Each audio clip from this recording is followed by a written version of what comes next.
Bon les gars, on se retrouve pour une nouvelle vidéo.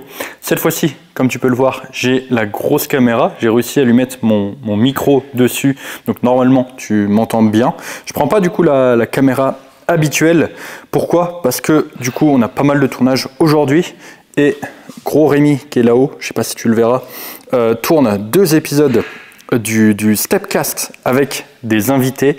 Donc je lui laisse la batterie et moi du coup je vais utiliser cette caméra pour record la séance. Bon, ce qui va très certainement se passer, c'est que la qualité du coup va être légèrement mieux que ce que tu as l'habitude de voir en temps normal, mais la caméra est beaucoup moins pratique. C'est pour ça qu'en général celle-ci je la prenais juste quand je tournais, enfin quand on était plusieurs et que du coup quelqu'un pouvait filmer, mais c'est pas grave.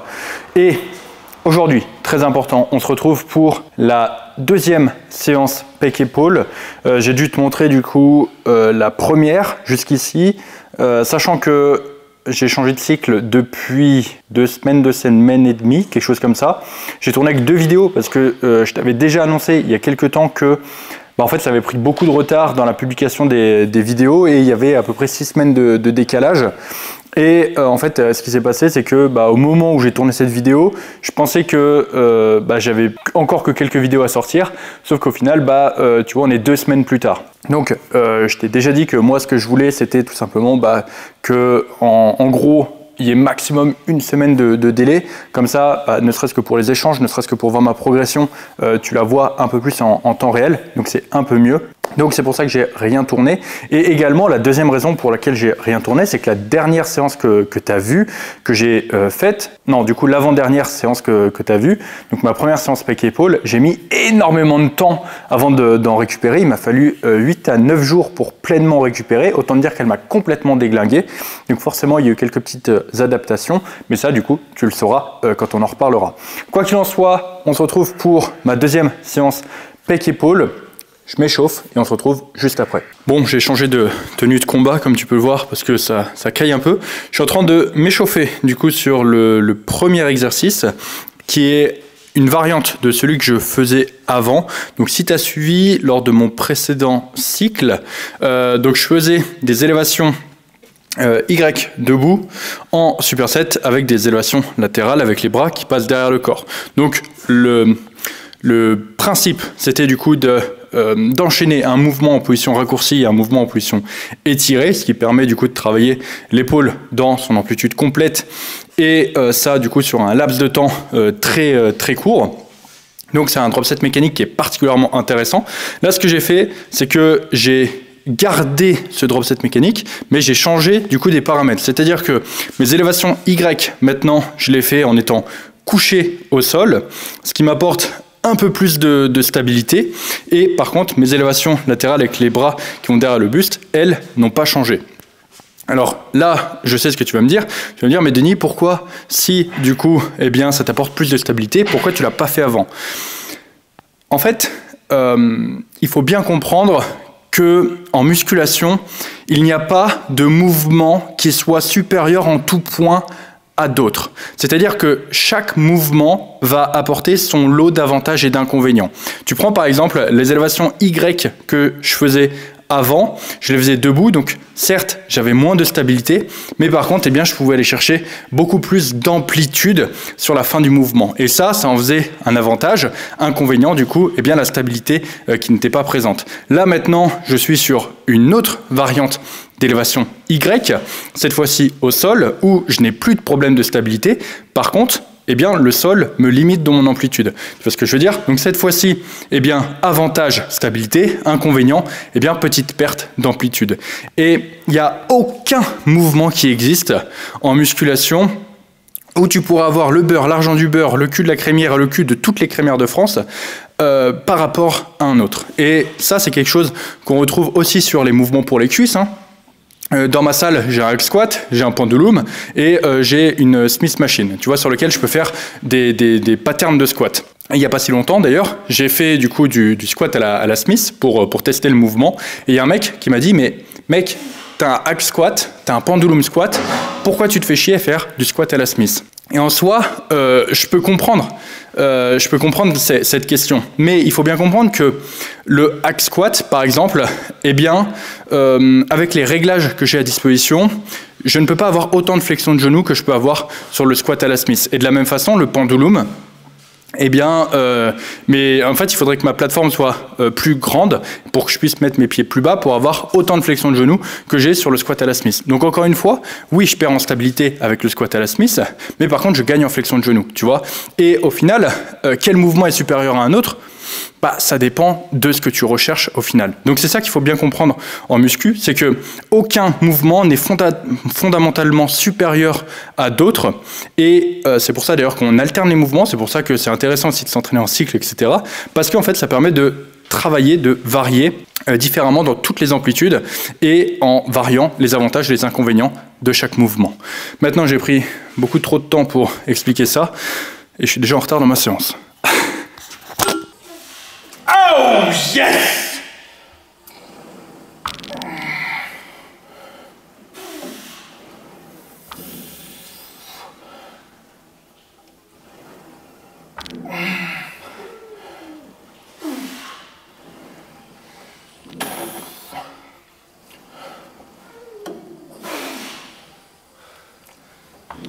Oh!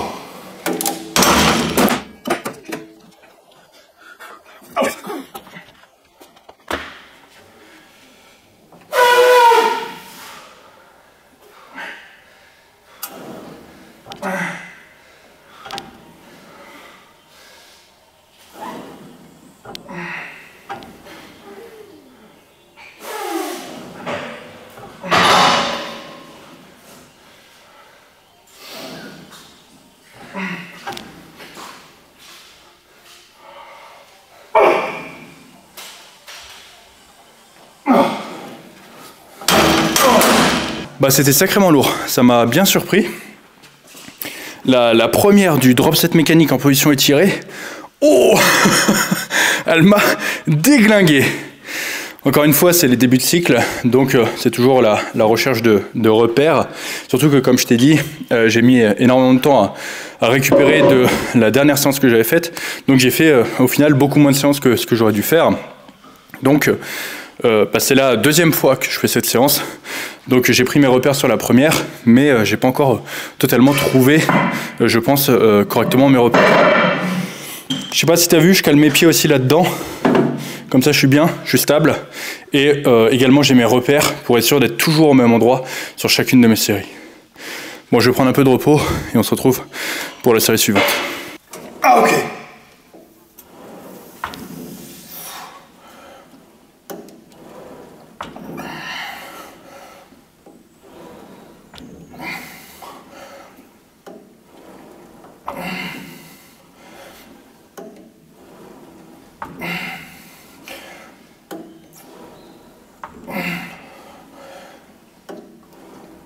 Yes. Yes.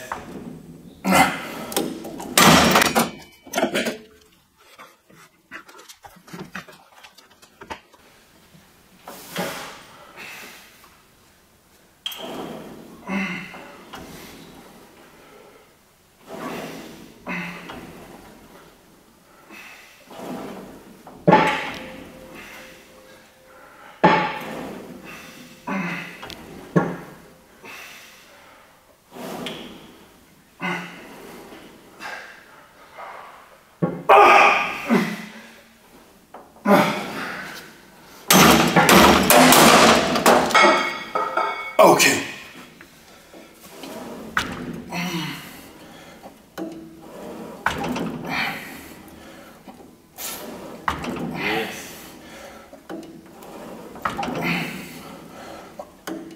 Yes. Yes. Allez.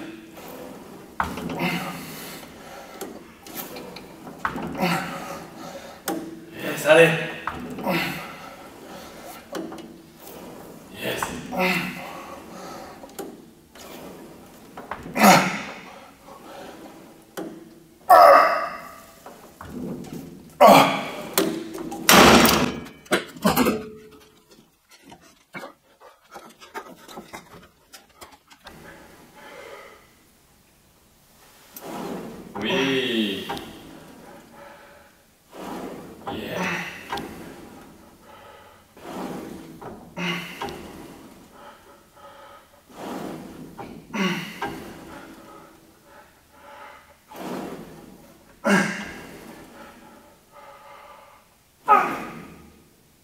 Yes. Ah.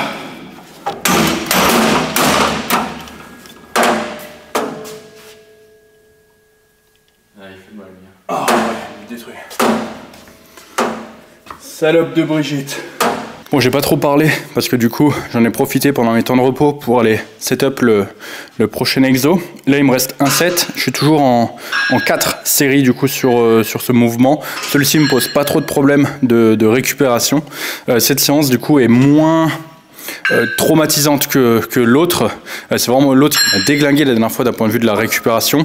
Je pense que c'est la réintroduction de la shoulder press et surtout le fait que je l'ai chargé beaucoup en position étirée qui m'a littéralement déglingué les épaules et qui a été extrêmement traumatisant. Donc là, cette séance-là, en général, niveau volume, je pense que ça devrait aller et je suis plutôt bon avec ce que je fais. Bien sûr, comme d'habitude, on récolte des informations, on adaptera. Mais la dernière fois que je l'ai faite, on va dire que j'ai pas eu plus de problèmes que ça. Donc, dernière série et on se retrouve pour le prochain exo. Ok.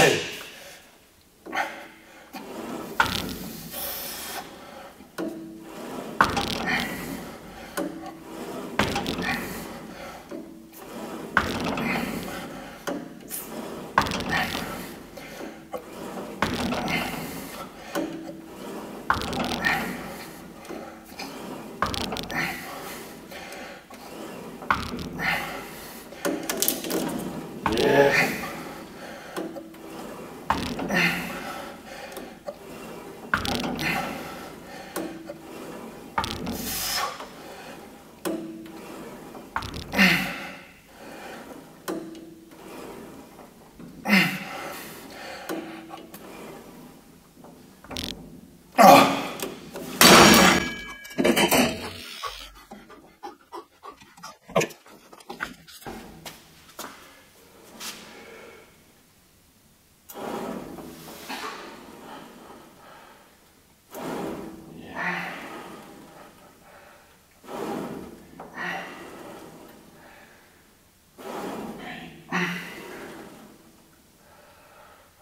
Yes.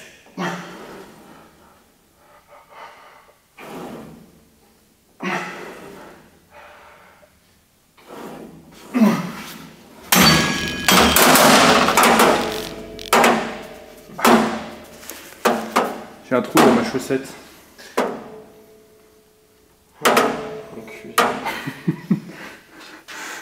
YouTube fonctionne pour acheter des chaussettes, là, il n'y a pas le choix. Ouais, les gars, mettez un like et abonnez-vous pour que je puisse acheter des chaussettes. Très important. Rémi qui s'apprête à faire sa série.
Salope de Brigitte. Bon, un exo et je sens que j'ai déjà le turbo pump de la mort. J'ai les épaules qui sont déjà ultra congestionnées. Mais il faut aller au bout de la séance. La séance pourrait s'arrêter là. J'ai l'impression d'avoir déjà ce qu'il faut sur les épaules. Mais nous, on veut l'excellence. Bon, ici, du coup, on se retrouve sur le high incline. C'est un exercice que je faisais déjà, du coup, sur la Smith. Mais il y a quand même 2-3 petites choses qui ont changé. Premièrement, j'ai relevé le siège un cran de plus, ce qui fait que la barre, au lieu de venir poser sur les sécurités, elle vient en fait tout simplement, la barre vient poser directement en contact avec mes clavicules. Et du coup, deuxième chose aussi, j'ai inclus une pause un peu plus longue en bas. Donc forcément, j'ai dû adapter légèrement les charges. Donc là, je suis reparti de 1,5 pour mon début de cycle. C'était d'ailleurs assez symbolique parce que je sais pas si tu te souviens, mais 1,5 c'était mon objectif de mon tout premier programme. Là du coup on est au 3e programme et tu vois c'est mon début de cycle avec eh bien une pause et plus d'amplitude. C'est là que tu vois que tu as progressé. Voilà du coup pour ça, je fais ma dernière de chauffe et on se retrouve sur le set. On a demandé Rémi Spotter, Rémi arrive.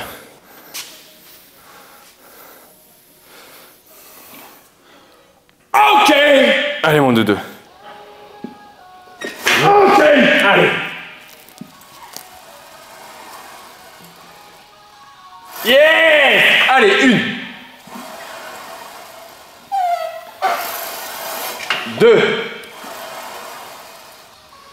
Yes, 3. Allez. Yes, 4. Yes. Allez. Oh. Yes.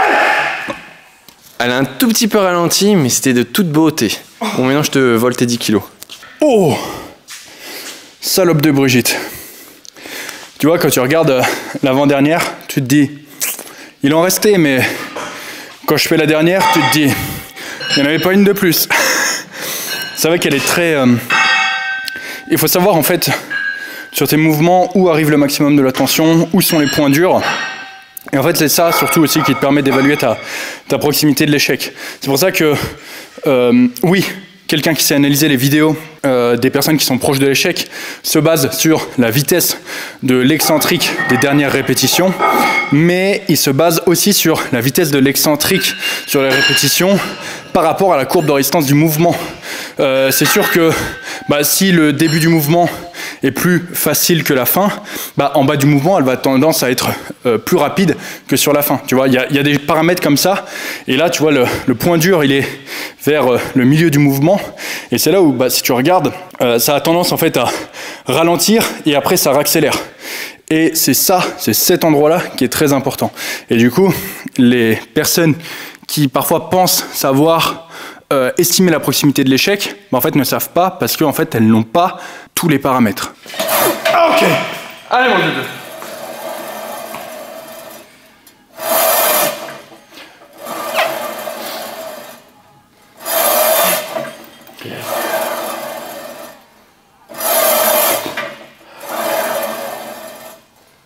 Yes.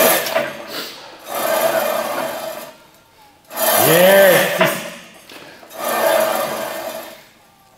Yes. Yes.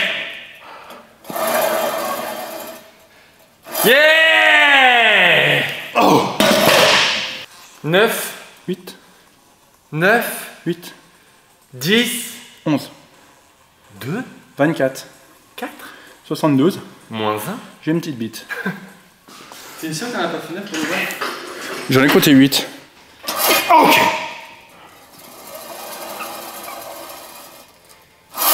Une. 2. 3. 4. 5.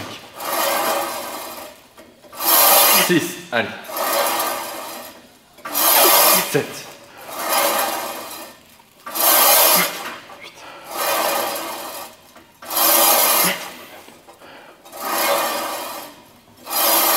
10. Allez. 11. Allez. Yes. 12. Allez, la 13e. Yes. Insiste. Oui. 6. J'en ai compté 8. Bon, c'était le dernier set au incline. Il m'a explosé. Je sens que j'ai les épaules là qui commencent à être carbonisées. Ça tombe bien parce qu'on passe sur le haut de pec. J'ai repris du coup la inclinée prime qui est extrêmement lourde. J'avais oublié à quel point elle était turbo lourde. Ce que je vais faire par contre, c'est que du coup j'ai 3 épis de chargement. Je vais pas charger la majorité en haut comme j'avais l'habitude de le faire. même si potentiellement ce serait mieux pour le recrutement musculaire, ça fera également potentiellement un peu plus de dégâts aussi au niveau de mes articulations, etc. Ce qui est plus traumatisant pour tes muscles, ça l'est également beaucoup plus pour tes tendons, tes articulations, etc. Donc forcément, il faut faire attention. J'ai un passif d'épaule assez fragile.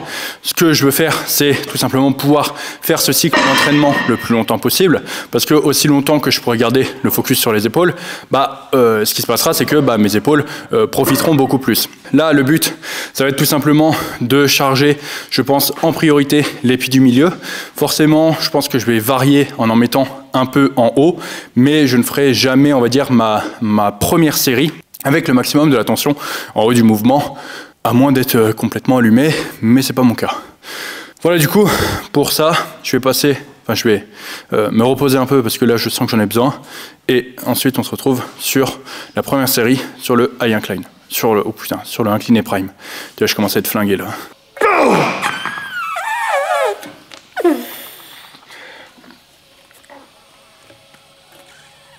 Yes! 2. 3. Yes! 4. Super. Allez, mon 2-2. Oh!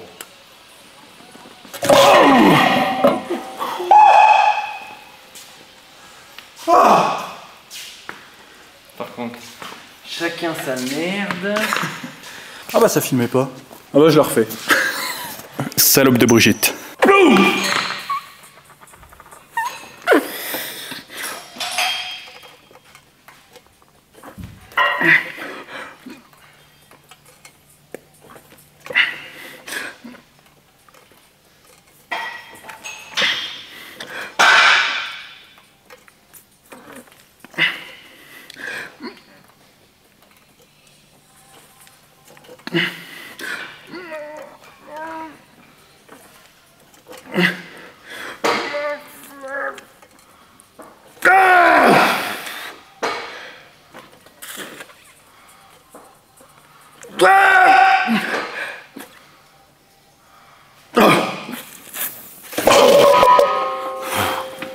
Comme tu as pu le voir, mon premier set, j'avais tout chargé au milieu.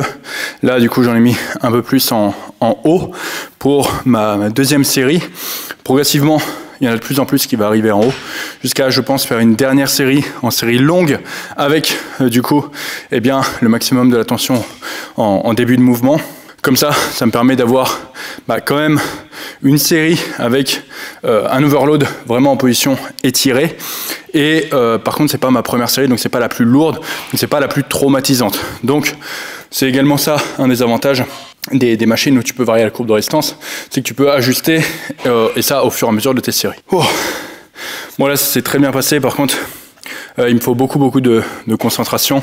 C'est vrai que c'est pas évident de filmer avec cette caméra. Vu comme elle me suit pas, faut toujours que je la déplace, faut toujours que je vérifie que je sois dans l'angle, etc. Il y a beaucoup de trucs que j'ai filmés où j'étais pas dans le cadre. Le micro aussi, souvent je l'oublie. Donc parfois je parle dans le vent. Donc c'est pour ça que je pense que je parle peut-être un peu moins dans cette vidéo. Mais c'est pas très grave. Je pense que c'est quand même, ça reste quand même assez intéressant pour toi et ça fait peut-être aussi un peu moins de blabla. Peut-être que tu préfères aussi les vidéos avec un peu moins de blabla.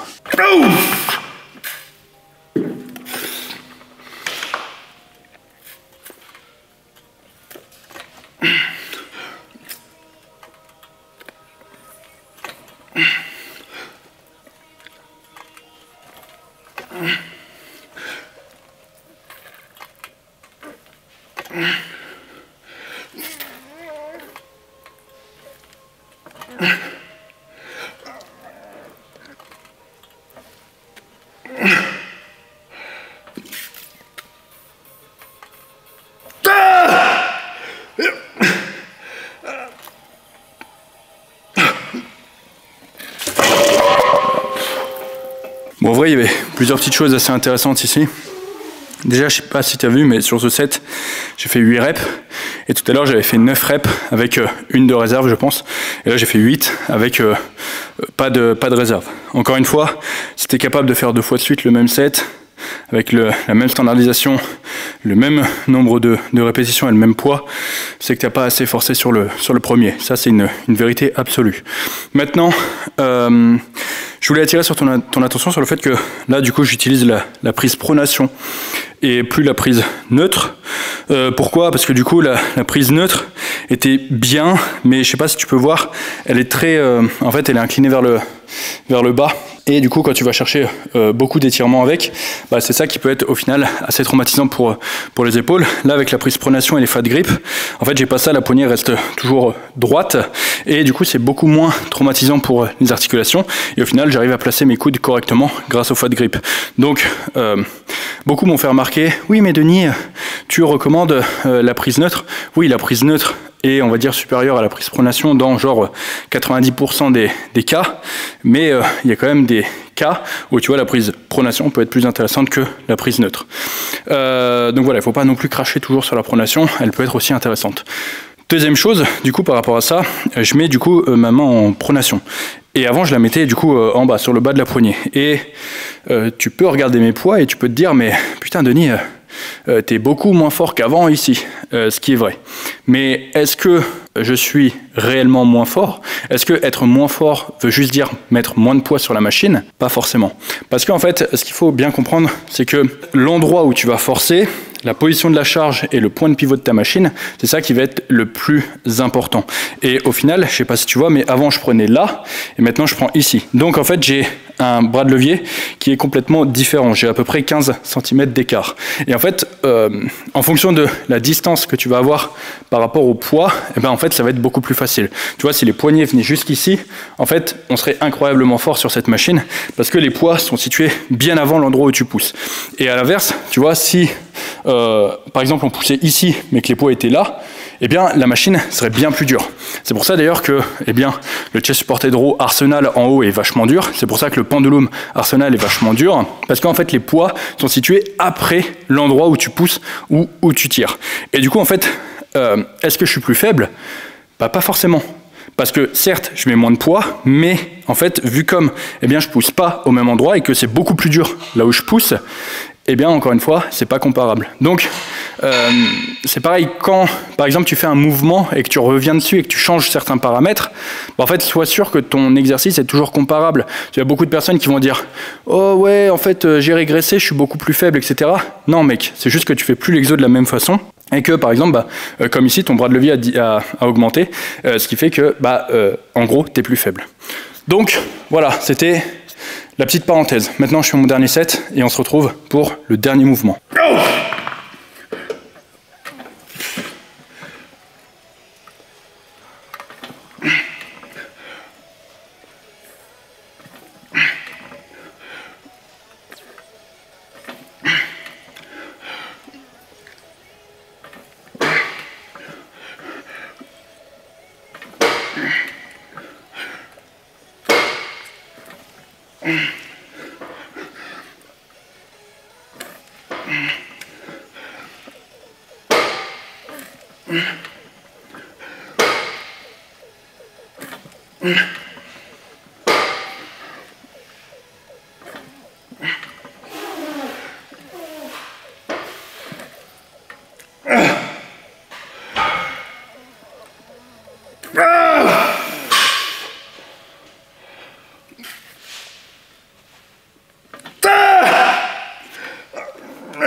Voilà, du coup, j'arrive sur le dernier mouvement de la séance. Je fais donc des écartés au câble. Oula, j'ai eu du mal à le dire. Pourquoi pas un autre mouvement de développé? Pourquoi pas un autre mouvement de poussée? Encore une fois, le but, c'est de pouvoir faire ce cycle le plus longtemps possible.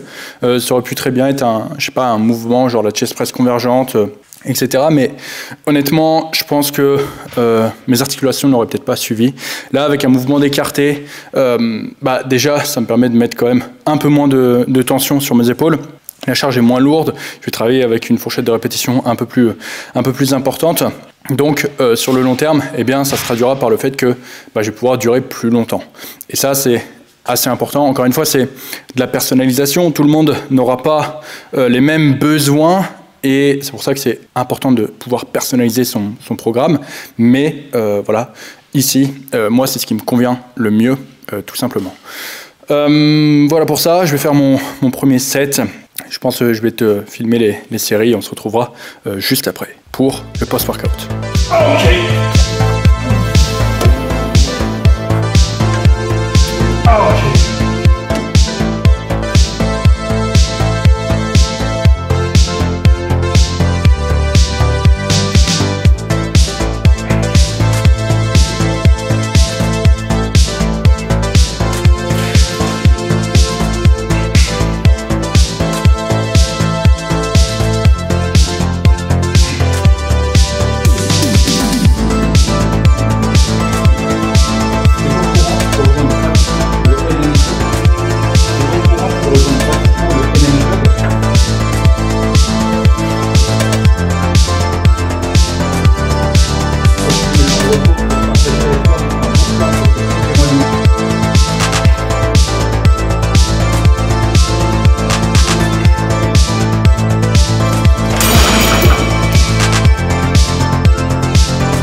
Bon, c'est l'heure du post-workout. Maintenant, j'avais de la crème de riz, de la whey, de l'édulcorant, de l'arôme à la vanille et du coup des fruits secs. Fruits secs, vraiment putain de dinguerie pour augmenter facilement tes calories sans avoir trop de volume.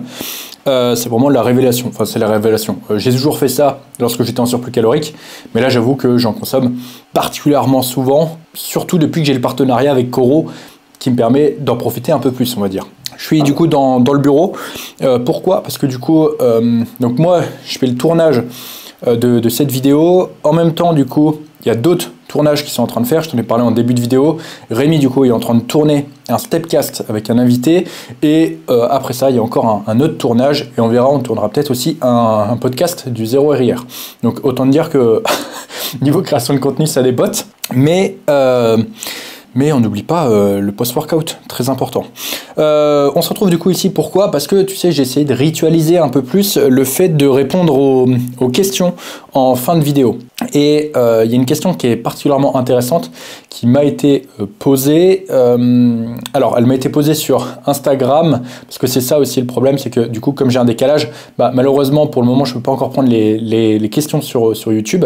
Mais du coup, j'espère bien que bientôt, je pourrai prendre les questions qui sont posées dans les commentaires de, par exemple, cette vidéo. Et cette question, en fait, c'est tout simplement comment savoir lorsqu'on n'a pas suffisamment récupéré. Pourquoi? Parce que rappelle-toi, en début de vidéo, je t'ai dit que j'avais pas suffisamment récupéré, qu'il m'avait fallu 9 jours pour complètement récupérer. Mais alors, comment, du coup, j'ai su que j'avais pas complètement récupéré? Je prends un peu de crème de riz parce que sinon je vais faire que parler et je vais pas bouffer. Souvent, il y a une croyance populaire qui dit que, en gros, si tu as des courbatures, c'est que tu n'as pas récupéré. Et en fait, avoir des courbatures ne veut absolument pas dire que tu n'as pas récupéré. Par exemple, tu vois, tu prends mes épaules, pendant 9 jours, j'ai eu littéralement aucune courbature. Et pourtant, je n'avais pas du tout récupéré.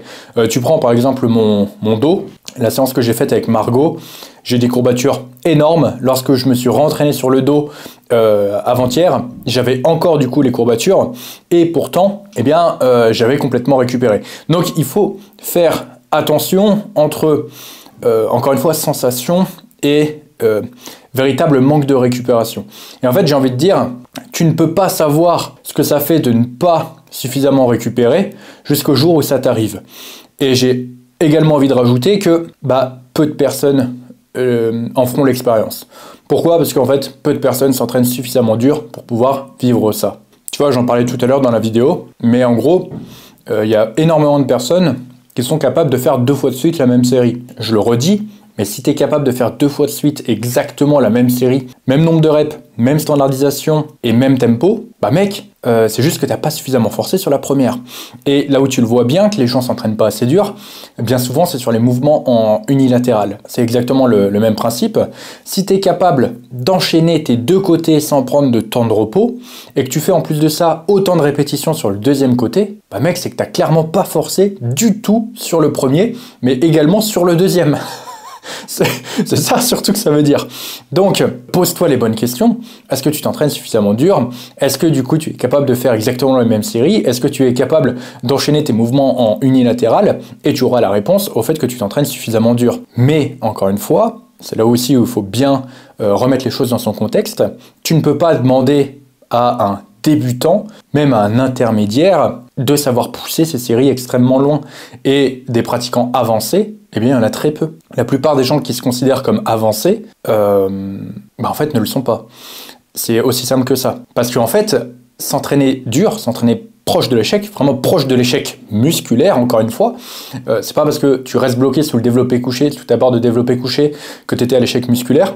Ça se trouve, tu es juste sorti de ta trajectoire, du coup, c'est ça qui a fait que tu as échoué. Donc non, c'est pas un échec musculaire, hein. Tes pecs ils sont encore frais, ils peuvent encore pousser, tu vois. Mais se rapprocher d'échecs musculaires, ça demande énormément d'expérience. Et tu peux pas, juste en claquant des doigts, eh bien, te dire que tu vas atteindre cet échec musculaire. Donc non, ça demande des années de pratique, ça demande énormément d'implication, ça demande beaucoup de répétitions, encore et encore et encore, pour pouvoir permettre de t'entraîner dur. Et c'est pour ça que, en fait, peu de personnes expérimenteront le manque de récupération. Et quand je dis manque de récupération, c'est manque de récupération musculaire. Pourquoi? Parce qu'en fait, très peu de personnes s'entraîneront suffisamment longtemps pour avoir le niveau nécessaire, pour pouvoir mettre suffisamment d'intensité, pour pouvoir manquer de récupération. Ça, c'est un point important. Mais du coup, eh bien, comment tu le sais que tu n'as pas suffisamment récupéré?